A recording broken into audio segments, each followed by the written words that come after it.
بسم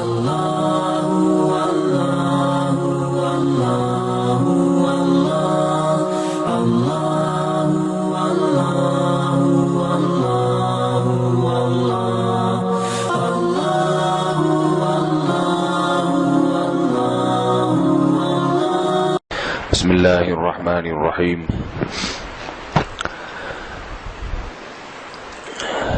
قرآن مجید میں اللہ تعالیٰ کا ارشاد ہے ادعوا ربکم تضرعا وخفیہ، اور یہ جگہ فرمایا ولا تفسدوا فی الارض بعد اصلاحها وادعوه خوفا وطمعا، اور یہ جگہ فرمایا ان الذین یستکبرون عن عبادتی سیدخلون جہنم داخرین۔ فرمایا کہ اپنے رب کو پکارو عاجزی کے ساتھ اور چپکے سے، اور ایک جگہ فرمایا اپنے رب کو پکارو جہنم کے خوف میں اور جنت کی طمع میں۔ اور تیسری آیت کا ترجمہ وہ لوگ جو اللہ کی عبادت یعنی دعا سے تکبر کرتے ہیں،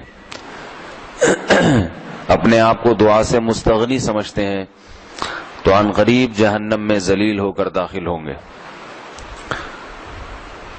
احادیث میں بھی دعا کی بہت فضیلت وارد ہوئی ہے۔ ایک ایسا عمل ہے دعا جس سے آج ہم غافل ہوتے چلے جا رہے ہیں۔ دعائیں پڑھی جاتی ہیں، مانگی نہیں جاتی۔ اجتماعی دعاؤں میں تو لوگ شرکت کر لیتے ہیں سال میں ایک دو دفعہ، لیکن خود سے تنہائی میں یا چپکے سے دعا مانگنے کی توفیق بہت کم لوگوں کو ملتی ہے۔ اس لیے ہمت کر کے 24 گھنٹے میں کم از کم ایک دفعہ خوب لمبی دعا مانگنی چاہیے، گڑ گڑا کے عاجزی کے ساتھ۔ یہ عبادت اللہ کو بہت زیادہ پسند ہے۔ آج کل وظیفوں پہ زیادہ زور ہے، کوئی کام اٹکا ہوا ہو نا تو کچھ وظیفہ پڑھنے کو بتا دیں، اس پہ بہت زور ہے۔ وظیفے میں اور دعا میں بنیادی فرق یہ ہے کہ وظیفہ پڑھا جاتا ہے اور دعا مانگی جاتی ہے۔ تو آپ بتائیے اللہ کو پڑھنے والے پسند ہیں یا مانگنے والے؟ انسان کی جو احتیاج ہے، جو محتاجی ہے، وہ مانگنے میں زیادہ ظاہر ہوتی ہے، اور مانگنے کے بعد جب کام ہوتا ہے تو خالص اللہ کی طرف توجہ جاتی ہے کہ یہ میرا کمال نہیں ہے، میرے پاس کوئی ایسے الفاظ نہیں تھے، اللہ سے میں نے مانگا ہے اور اللہ نے میری حاجت پوری کر دی۔ وظیفوں سے کام ہوتا ہے تو کام تو وہ بھی اللہ سے ہوتا ہے، اور وظیفہ بھی حقیقت میں دعا ہی ہے، اس کے الفاظ بھی دعا کے ہوتے ہیں، لیکن جو لوگوں کا ذہن بن چکا ہے وہ کیا ہے کہ پھر وہ سمجھتے ہیں یہ جو الفاظ ہیں نا، یہ اتنی دفعہ پڑھنے سے کام ہوا ہے، تو اتنی دفعہ پڑھیں گے تو اللہ کی سمجھ میں آئے گا، کام ہوگا، ورنہ نہیں ہوگا۔ اس لیے دعاؤں پہ زیادہ زور لگانا چاہیے، اس کی اہمیت زیادہ ہے۔ قرآن مجید میں اللہ نے انبیاء کی بار بار دعاؤں کا تذکرہ کیا ہے، کوئی بھی کام کرتے تھے تو ساتھ ساتھ دعا ہے نا۔ وَإِذْ يَرْفَعُ إِبْرَاهِيمُ الْقَوَاعِدَ مِنَ الْبَيْتِ وَإِسْمَاعِيلُ رَبَّنَا تَقَبَّلْ مِنَّا إِنَّكَ أَنْتَ السَّمِيعُ الْعَلِيمُ۔ فرمایا اس وقت کو یاد کرو جب ابراہیم اور اسماعیل علیہم السلام بیت اللہ کے لیے پتھر لگا رہے تھے، عمارت کھڑی کر رہے تھے، اور اللہ سے دعا مانگ رہے تھے اے اللہ تو ہماری طرف سے اس کو قبول کر لے۔ کوئی وظیفہ نہیں پڑھ رہے تھے کہ کسی نے بتا دیا 21 دفعہ یہ پڑھیں بیت اللہ کی اینٹ لگانے سے پہلے اور 24 دفعہ فلاں پڑھیں، دعا مانگ رہے تھے اللہ سے۔ حضرت موسیٰ علیہ السلام جب فرعون کے مظالم سے تنگ آ گئے، بنی اسرائیل تنگ آ گئی، قوم تنگ آ گئی، تو حضرت موسیٰ علیہ السلام نے بھی اللہ سے دعا مانگی کہ اس ظالم سے ہمیں نجات دے دے۔ نوح علیہ السلام نے بھی دعا مانگی ہے، اور آپ صلی اللہ علیہ وسلم بھی دعائیں مانگتے تھے۔ حدیث میں ہے غزوہ بدر کے موقع پر جب لڑائی شروع ہوئی ہے، آپ صلی اللہ علیہ وسلم چادر آپ کے کندھوں پہ اور آپ سجدے میں جا کے اللہ سے دعا مانگ رہے ہیں۔ اتنا روئے اور اتنی لمبی دعا مانگی ہے کہ حضرت ابو بکر رضی اللہ عنہ آئے اور عرض کیا کہ یا رسول اللہ آپ اپنا سر مبارک اٹھائیے۔ ہم ہوتے تو وہاں بھی کوئی وظیفہ کسی سے کتاب میں پڑھ لیتے کہ 21 دفعہ یہ پڑھو، 45 دفعہ یہ پڑھو، اسی میں گھوم رہے۔ بچیوں کی شادی نہیں ہوتی تو کسی نے بتا دیا کہ 25 دفعہ یہ پڑھ لو، 26 دفعہ سورہ مزمل پڑھ لو، اتنی دفعہ یہ پڑھ لو، اتنی دفعہ یہ پڑھ لو. تو بھائی کیوں نہیں 2 رکعت پڑھ کے اللہ سے دعا مانگ لیتے؟ اللہ تو نے بیٹیاں دی ہیں، ان کے مستقبل کے لیے، ان کی عزت کے لیے کوئی اچھا رشتہ میسر فرما دے. بیٹے کے لیے بھی دعا مانگی جا سکتی ہے. تو 24 گھنٹے میں ایک وقت نکال کے اللہ سے گڑ گڑا کے دعا مانگنی چاہیے. اور یہ اللہ کی بہت بڑی رحمت ہے کہ ہمیں اس کا مکلف بنایا جو ہمارے اختیار میں ہے. اللہ کو رو کے دعا مانگنا پسند ہے، رونا انسان کے اختیار میں نہیں ہے. تو بتا دیا کہ رونے کی کوشش کرو، بس یہ کافی ہے.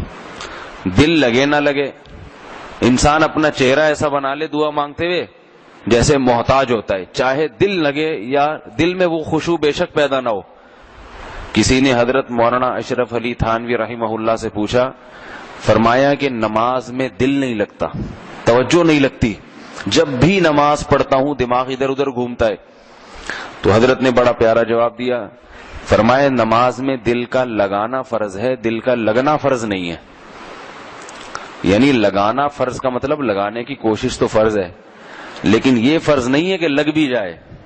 بعض دفعہ کوشش کے باوجود دماغ ادھر ادھر گھومتا ہے، اس پہ کوئی گناہ نہیں ہے، یہ غیر اختیاری ہے، بلکہ اس پہ پریشان بھی نہیں ہونا چاہیے. بالکل ایسے ہی نماز قبول ہوگی جیسے اس کی ہوتی ہے جس کا دل لگ رہا ہوتا ہے.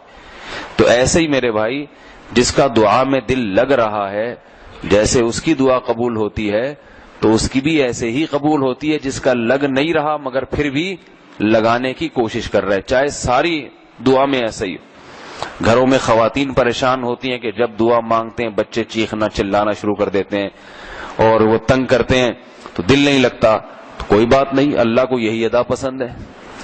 اللہ کو یہی ہے، گھر میں بچے چیخ رہے ہیں اور نہیں دعا مانگنے دے رہے مگر آپ پھر بھی مانگے، تو ہم اس کے مکلف ہیں جس کا اللہ نے ہمیں حکم دیا. تو اجتماعی دعاؤں میں تو شرکت ہو جاتی ہے. امام صاحب دعا مانگ رہے ہیں آمین آمین، وہ بھی چل جاتا ہے. لیکن خود اپنے طور پر اللہ سے مانگنا، یہ سنت جو ہے گھروں میں ترک ہوتی جا رہی ہے، خواتین میں بھی مردوں میں بھی. ایسے نمازوں کے بعد بس تھوڑا سا جو ہے نا، وہ میں جیسے کہتا ہوں نا دعاؤں کے ساشے، ہر چیز کے آج کل ساشے آ رہے ہیں نا، نیڈو کے تو بڑی تھیلی ہوتی ہے، ایک چھوٹا 5 روپے والا ساشا آتا ہے. تو اب تسلی سے دعا مانگنا تو ختم، دعاؤں کے ساشے چل رہے ہیں. بس تھوڑا سا یوں ہاتھ اٹھایا، ادھر ادھر دیکھا، تھوڑا ناک میں انگلی گھمائی، تھوڑا کان میں بھی کھجایا، تھوڑا چلو جی ختم. تو ایسے ہوتا ہے حساب کتاب. حدیث میں آتا ہے کہ اللہ اس شخص کی طرف ذرا بھی توجہ نہیں کرتے جو دل لگا کے دعا نہیں مانگتا. حدیث کا مفہوم ہے اوپر کے دل سے دعا مانگتے، توجہ کہیں اور، یعنی لگانے کی کوشش بھی نہیں کر رہا. تو جب یہی نہیں کر رہا تو اللہ بھی نہیں اس کی طرف توجہ کرتے. تو اللہ کو یہ دعا کی عبادت بہت زیادہ پسند ہے، اس کو جم کے مانگنا چاہیے. اور اس کی اتنی برکات ہیں، اگر نظر آنا شروع ہو جائے کہ دعا کیسے قبول ہوتی ہے، کیسے اللہ وہ دیتا ہے جو آپ مانگ رہے ہیں، تو ساری دنیا دعاؤں میں لگ جائے. لیکن اللہ کی حکمت یہ ہے کہ اس طرح سے پورا نہیں کرتے کہ ہمیں جو ہے وہ نظر آنا شروع ہو جائے، بلکہ ہر ایک کے ساتھ اللہ کا معاملہ مختلف ہے. قبول ہوتی ہے، بعض دفعہ آپ کوئی چیز مانگتے ہیں وہ نہیں ملتی، مگر اس کے متبادل کوئی دوسری چیز مل جاتی ہے جو ہمیں پتہ نہیں ہوتا. اب ہم یہ سمجھ رہے ہیں کہ میں نے اللہ سے یہ مانگا تھا، یہ نہیں ملا، دعا قبول نہیں ہوئی، حالانکہ کوئی اور چیز اس کے عوض میں اللہ نے اس سے بہتر دے دی ہے. بعض دفعہ ایسے ہوتا ہے کہ کوئی چیز مانگتے ہیں وہ نہیں ملتی، لیکن اس کے بدلے میں کوئی مصیبت، آنے والی مصیبت ٹال دی جاتی ہے. تو ہم نے چونکہ نہ آنے والی مصیبت کو دیکھا، نہ اس کے ٹلنے کا ہمیں کیسے پتا چلے گا، لیکن اللہ نے ٹال دی ہوتی. وہ حدیث میں آتا ہے، رسول اللہ صلی اللہ علیہ وسلم نے فرمایا، انسان کی دعائیں اس وقت تک قبول ہوتی رہتی ہیں یہاں تک کہ وہ یہ کہتا ہے کہ میں اللہ سے مانگتا ہوں مگر میری دعا قبول نہیں ہوتی. جب یہ کہہ دیتا ہے تو قبول ہونا بند ہو جاتی. تو ہمارا کام ہے مانگنا، چاہے ملنا نظر آئے یا نہ آئے، اس یقین کے ساتھ کہ جس اللہ سے مانگ رہے ہیں وہ اللہ ضرور بضرور ہماری اس حاجت کو پوری کرے گا. اور پھر اس کی عدالت میں ڈال دیا جائے معاملہ کہ وہ کیسے پوری کرتا ہے.